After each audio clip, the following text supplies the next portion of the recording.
एक सरकारी अस्पताल में टिफिन सर्विस चल रही थी। इन टिफिन पर एक बहुत खास पर्ची होती है। एक मरीज के पास टिफिन रखा हुआ होता है। तभी वहां पर डॉक्टर साहब मरीज को देखने के लिए आते हैं, लेकिन जैसे ही डॉक्टर साहब मरीज को देख रहे थे तभी उनकी नजरें टिफिन पर पड़ती हैं और वो उस पर्ची को पढ़ने लगते हैं। उस पर्ची में बहुत खूबसूरत बातें लिखी हुई थी जो डॉक्टर साहब के दिल में घर कर जाती हैं और डॉक्टर साहब की उन बातों को लिखने वाले से मिलने की इच्छा हो जाती है। जब उन लाइन को डॉक्टर साहब पढ़ते हैं तो उन टिफिन पर लिखा हुआ था कि आप बीमार भले ही हैं, लेकिन ऊपर वाला आपसे नाराज नहीं हो सकता। आप बहुत जल्द स्वस्थ हो जाएंगे और ठीक हो जाओगे। ये 4 लाइन थी, लेकिन ये लाइन बड़ी खूबसूरत थी और जिन जिन लोगों के पास ये टिफिन थे वो मरीज हंस हंस कर इस लाइन को पढ़ा करते। अब यहाँ पर डॉक्टर साहब की जो दिलचस्पी होती है इन लाइन में और भी ज्यादा हो जाती है। ये राइटिंग किसी बड़े व्यक्ति की तो देखने में नहीं लग रही थी, लेकिन डॉक्टर साहब इससे मिलना चाहते थे। ये कौन है, अब यहाँ पर वो पता लगाना चाहते हैं और इसी काम में लग जाते हैं। यहाँ पर वो एक अपने नीचे से कर्मचारी को बुलाते हैं और कहते हैं, ये जो टिफिन सर्विस हमारे हॉस्पिटल में चल रही है इसे कौन लेकर आता है। तभी वो कहता है कि सर, मैं आपको पूरी डिटेल देता हूँ, आप अपने केबिन में जाइए, मैं अभी आप लोगों के पास आता हूँ। यहाँ पर वो व्यक्ति जो नीचे सर्विस करता है, जो कंपाउंडर होता है, वो पूरी जानकारी जुटा लेता है। तो वहाँ पर कई लोगों की टिफिन सर्विस थी, तो कई लोगों के नाम लेकर वो डॉक्टर साहब के पास पहुंच जाता है। डॉक्टर साहब के पास पहुंचने के बाद वो करीबन 4 से 5 लोगों की लिस्ट लेकर जाता है। वहां पर सभी के नाम बताता है। एक महिला का भी नाम होता है, उसका नाम सावित्री होता है। एक ही महिला थी जो टिफिन सर्विस दे रही थी। इसके बाद अब डॉक्टर साहब वहां पर चुप पड़ जाते हैं और इस कंपाउंडर को बाहर भेज देते हैं और कहते हैं कि कोई बात नहीं, मैं देख लूंगा क्या है क्या नहीं है। अब वो ध्यान रखते हैं कि इस पर्ची वाले टिफिन हमारे हॉस्पिटल में कितने वक्त पर आते हैं। दूसरे दिन वो ध्यान रखते हैं, तभी वो देखते हैं कि सभी चारों जो व्यक्ति यहाँ पर टिफिन सर्विस दे रहे थे वो सभी चले जाते हैं, लेकिन अभी एक महिला बाकी है जो अभी लेकर नहीं आई है। तभी सावित्री एक टेम्पो में उन टिफिन को लेकर आती है और हॉस्पिटल के बाहर उतर जाती है। सावित्री की उम्र करीब 35 से 36 साल के बीच होती है और देखने में बड़ी खूबसूरत होती है। उसकी लटाएं निकली हुई थी। तभी वो उन डिब्बों को हाथ में लेकर हॉस्पिटल की सीढ़ियां चढ़ने लगती है। सावित्री यहाँ पर लिफ्ट का भी सहारा नहीं लेती है और ऊपर की तरफ चलने लगती है। डॉक्टर साहब उन्हें देखते हैं और उन्हें देखते ही रह जाते हैं।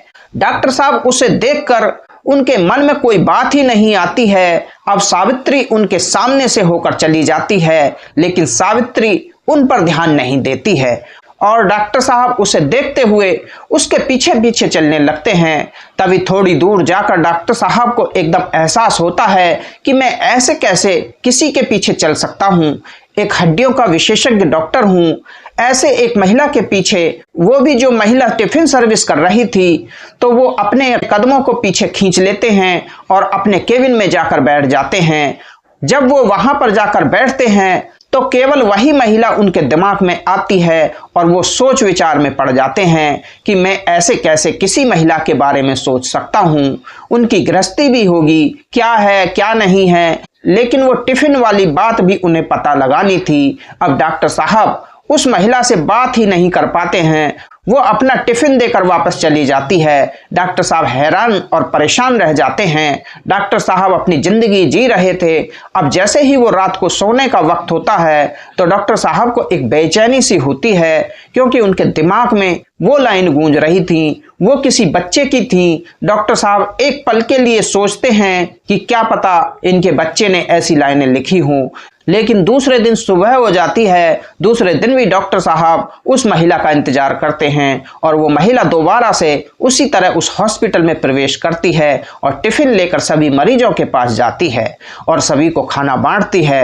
अब डॉक्टर साहब अपने उस कंपाउंडर से कहकर उस महिला को अपने केबिन में बुलाते हैं और उस महिला को जब वो बुला लेते हैं तो उसकी तरफ देखते ही रह जाते हैं, क्योंकि जो सावित्री थी वो बहुत खूबसूरत होती है।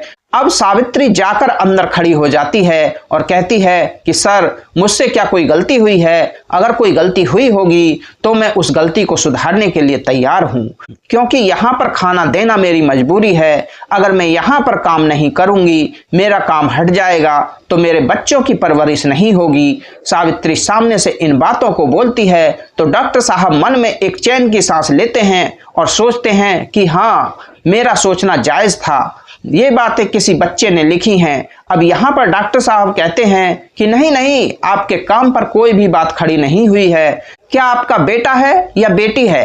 तो यहाँ पर सावित्री कहती है मेरा बेटा है आर्यन, जो 8 साल का है। अब डॉक्टर साहब कहते हैं जो आपके टिफिन पर पर्चियां लगी हुई होती हैं, इन पर्चियों को कौन लगाता है?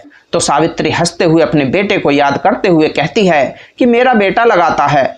जब उसके पास वक्त होता है तो वो अपने पास पर्ची बनाकर रखता है, क्योंकि साहब एक दिन मैं उसे इस हॉस्पिटल में लेकर आई थी और जिन लोगों को मैं टिफिन दे रही थी वो लोग काफ़ी बीमार होते हैं, तो मेरा बेटा उन लोगों को देखकर भावुक हो जाता है और उनको थोड़ी सी दिलासा देने के लिए वो ये काम करता है कि सभी के लंच बॉक्स पर इन पर्चियों को लिखता है और उसे भी इस बात से अच्छा लगता है और मुझे भी कोई बुरी बात नहीं लगती है। अगर आपको ये चीज़ भी पसंद नहीं है तो डॉक्टर साहब, मैं उन पर्चियों को अपने बेटे को बिल्कुल लगाने के लिए मना कर दूंगी। यहाँ पर डॉक्टर साहब मुस्कुराते हुए कहते हैं नहीं नहीं, क्यों नहीं, और भी ज़्यादा पर्ची लगाइए। आपके बेटे की बात से मैं इतना इम्प्रेस हुआ हूँ, आपके बेटे की इतनी अच्छी बातें हैं, ये बातें मेरे दिल में जगह बना गई हैं। मुझे आपके बेटे को देखना है और उससे मिलना है। ये बातें दोनों में होती हैं तो तभी वो महिला मुस्कुराते हुए कहती है अरे वाह मेरे बेटे, मेरा बेटा है ही इतना प्यारा, उससे सभी मिलना चाहते हैं। आपको भी मेरा बेटा अच्छा लगा? वो सभी को अच्छा लगता है।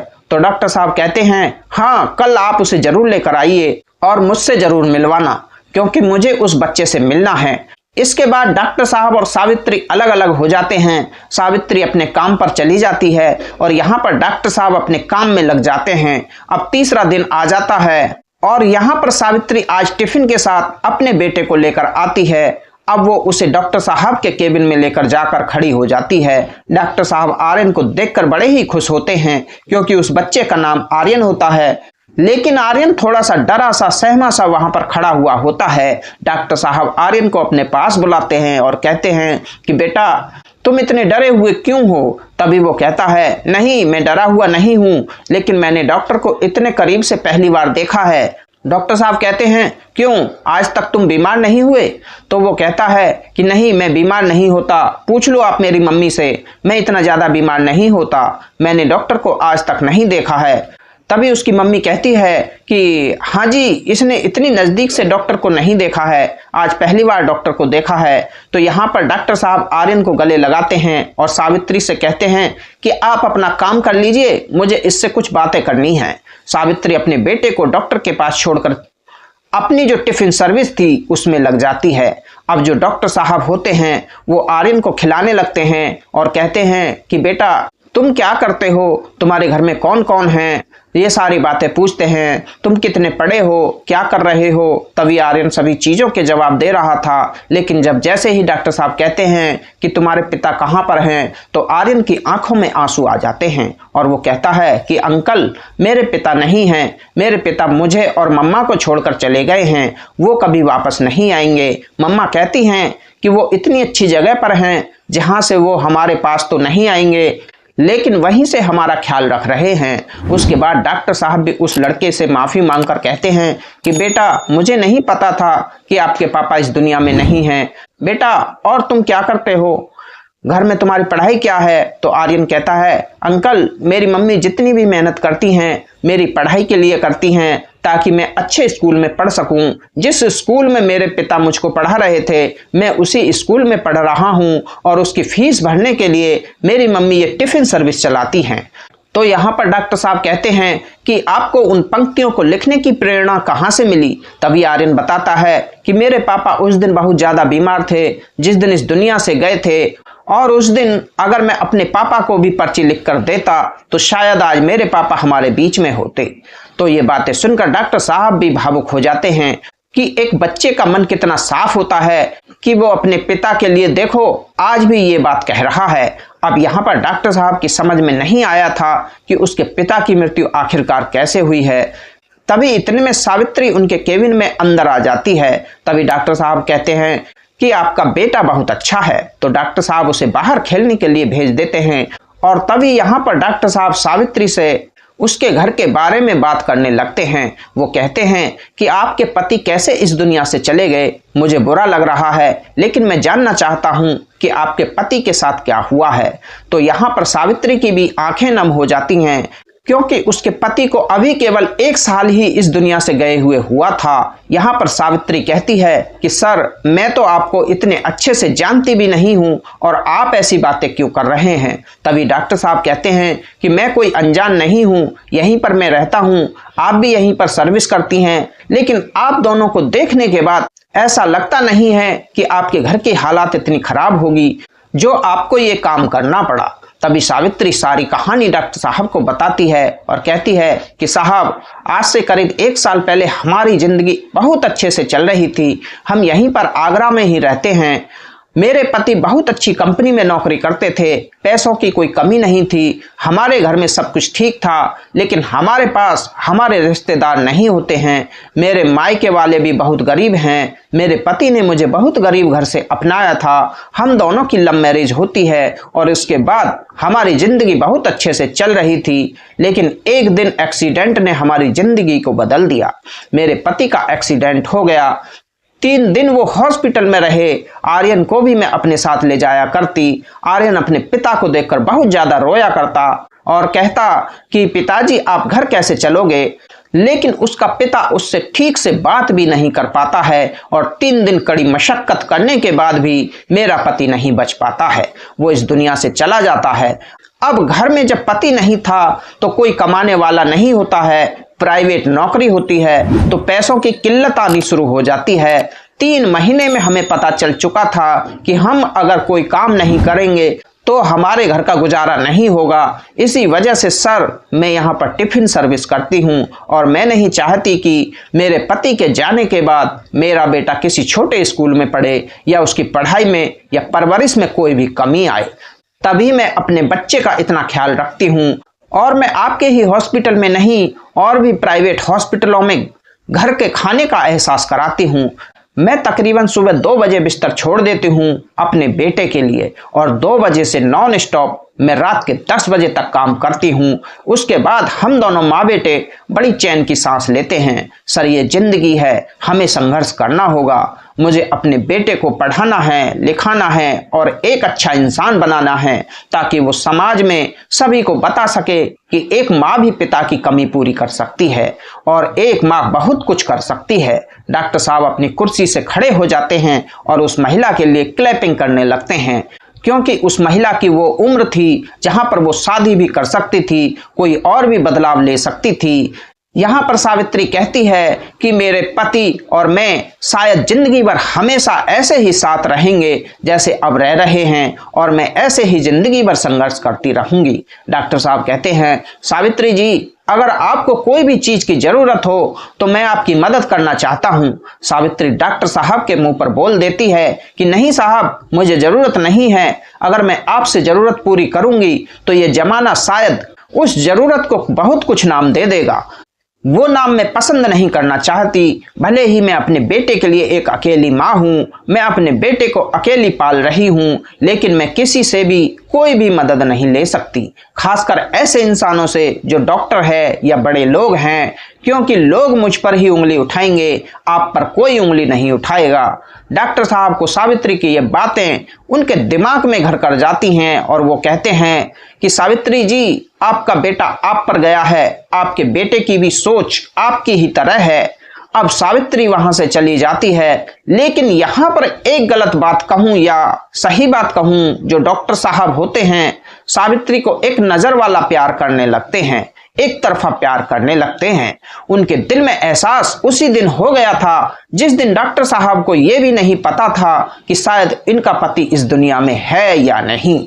जब सावित्री टिफिन को लेकर उन हॉस्पिटल में आई थी, अब सावित्री अपने बेटे को पढ़ाती है, लेकिन शहर में रहना बहुत बड़ी बात होती है। बहुत सारे पैसे खर्च हो जाते हैं। वो उन कमियों को पूरी नहीं कर पा रही थी जो कमी पूरी होनी चाहिए थी, लेकिन सावित्री संघर्ष कर रही थी। डॉक्टर साहब ये सारी चीजें देख रहे थे और डॉक्टर साहब को भी पता था कि एक अकेली महिला कैसे इन सारे बोझों को उठाएगी। तभी डॉक्टर साहब का सावित्री को बार बार देखने का मन करता है। अब वो कभी सोचते हैं कि कहीं मैं गलत तो नहीं कर रहा, अकेली महिला के साथ शायद मैं ये गलत कर रहा हूं। वो कई बार अपने ही अंदर कंफ्यूज हो जाते हैं और ये जो कहानी होती है एक लव स्टोरी का रूप ले लेती है। यहाँ पर डॉक्टर साहब सावित्री का बहुत ज्यादा ख्याल रखा करते हैं, उसके बेटे का भी ख्याल रखा करते हैं। सावित्री को अब एक दोस्त बनाने की पहल डॉक्टर साहब ने की थी कि मैं आपसे दोस्ती करना चाहता हूँ। यहाँ पर सावित्री भी कहीं ना कहीं खामोशी से उस बात को देखती है और वो दोनों दोस्त बन जाते हैं। सावित्री को कभी पैसों की जरूरत पड़ती, भले उसने मना कर दिया था, लेकिन जब जरूरत पड़ा करती है तो यहाँ पर जो डॉक्टर साहब होते हैं वो बिना कुछ देखे सोचे समझे ही उन्हें एहसास हो जाता था कि सावित्री को पैसों की जरूरत है और डॉक्टर साहब अपना हाथ आगे बढ़ा देते हैं। पूरा हॉस्पिटल इस बात को नोटिस करता है। सभी लोग इस बात पर कुछ भी नहीं बोलते हैं क्योंकि जो सावित्री का नेचर था वो बहुत अच्छा होता है। वो सभी लोगों से बहुत अच्छे से पेश आती है। अब धीरे धीरे सावित्री का बेटा बड़ा हो रहा था, लेकिन डॉक्टर साहब की भी हिम्मत नहीं पड़ती है कि सावित्री से ये बात कहे कि मैं आपसे शादी करना चाहता हूँ। डॉक्टर साहब को सावित्री का बेटा आर्यन वो बहुत ज्यादा पसंद था। आर्यन हर संडे को डॉक्टर साहब के साथ खेला करता। डॉक्टर साहब उसका बहुत ख्याल रखते हैं और एक दिन आर्यन ने बातों ही बातों में कह दिया कि मम्मी मुझे डॉक्टर अंकल जैसा पिता चाहिए। यहाँ पर सावित्री अपने बेटे को तमाचा खींचकर मारती है और कहती है कि तुम ये क्या कह रहे हो बेटा, ऐसा नहीं हो सकता, ये गंदी बात है, आइंदा इस बात को अपनी जुबान पर मत रखना। डॉक्टर साहब के धीरे धीरे दिन निकलने लगते हैं, उनकी हिम्मत नहीं होती है। अब उधर जो डॉक्टर साहब के परिवार वाले होते हैं वो दबाव बनाते हैं कि भाई तुम्हें शादी करनी होगी। तो यहाँ पर डॉक्टर साहब बिल्कुल साफ शब्दों में कह देते हैं कि मैं शादी नहीं करूंगा। अब आर्यन देखते ही देखते करीबन 12 से 13 साल का हो जाता है। इसी तरह जिंदगी आगे बढ़ रही थी, लेकिन डॉक्टर साहब ने अपने प्यार का इजहार नहीं किया। आर्यन की पढ़ाई में भी बहुत सारा पैसा देते हैं। डॉक्टर साहब उसे पढ़ाने लिखाने में उसकी माँ की मदद करते हैं। लेकिन जब आर्यन बड़ा हो रहा था तो वो इन चीजों को समझने लगा था। तभी वो अपनी माँ से कहता है कि माँ तुमने मेरे पीछे अपनी पूरी जिंदगी बर्बाद कर दी, तुमने शादी क्यों नहीं की। तो यहाँ पर सावित्री कहती है कि तुम्हें शर्म नहीं आती है, तू ऐसी बातें मेरे सामने कर रहा है, तू कैसा बेटा है रे मेरा। तो यहाँ पर वो कहता है नहीं माँ, आपको डॉक्टर अंकल से शादी कर लेनी चाहिए क्योंकि वो बहुत अच्छे पिता बनेंगे और मेरा बहुत अच्छा ख्याल रखेंगे। सावित्री भी इस बात से कहीं ना कहीं दुखी और परेशान हो जाती है। वो खुश नजर नहीं आती है, लेकिन फिर भी उसके बेटे की अब कोशिश जारी हो चुकी थी और वो कहता है कि माँ आपको डॉक्टर अंकल से बात करनी चाहिए, आपको उनसे शादी करनी चाहिए। वो कह देती है कि आर्यन मैं इस बात पर दोबारा बात नहीं सुनना चाहती, मैं उनसे शादी नहीं करना चाहती। टिफिन सर्विस जो आज भी हॉस्पिटल में जारी है। अब यहाँ पर सावित्री भी उन बातों का एहसास करने लगती है कि जैसे ही वो हॉस्पिटल में जाती है तो जो डॉक्टर साहब का झुकाव था, पहले वो दोस्ती में इन बातों को लेती थी, लेकिन जब बेटे ने सामने से बोला तो सावित्री के भी दिमाग में ये बातें घर कर जाती हैं। लेकिन सावित्री नहीं मानती है और डॉक्टर साहब सावित्री जी का इंतजार आज तक भी कर रहे हैं। उन्होंने आज तक शादी नहीं की। आर्यन एक मिलिट्री मैन बन चुका है। वो कई बार अपनी माँ से इन सब चीजों के बारे में बात कर चुका है, लेकिन एक बार भी उसकी माँ ने इस बात के लिए अपने बेटे को इजाजत नहीं दी कि वो डॉक्टर के साथ रहेगी या उनसे शादी करेगी। आर्यन एक मिलिट्री मैन है, वो फौज में नौकरी करता है और बहुत अच्छे से इन सबकी जिंदगी बीत रही है, लेकिन आर्यन अभी तक अपनी माँ को डॉक्टर अंकल के साथ एक नहीं कर पाया है। आज की वीडियो में इतना ही। वीडियो अगर अच्छी लगी तो वीडियो पर लाइक शेयर कमेंट जरूर करें। अगर आप हमारे चैनल पर पहली बार आए हैं तो चैनल को सब्सक्राइब जरूर करें और घंटे वाले बटन को ऑल पर सेट करें ताकि आगे आने वाली वीडियो का नोटिफिकेशन सबसे पहले आपको मिलता रहे। मिलते हैं दूसरी वीडियो में किसी नई कहानी के साथ, तब तक के लिए धन्यवाद।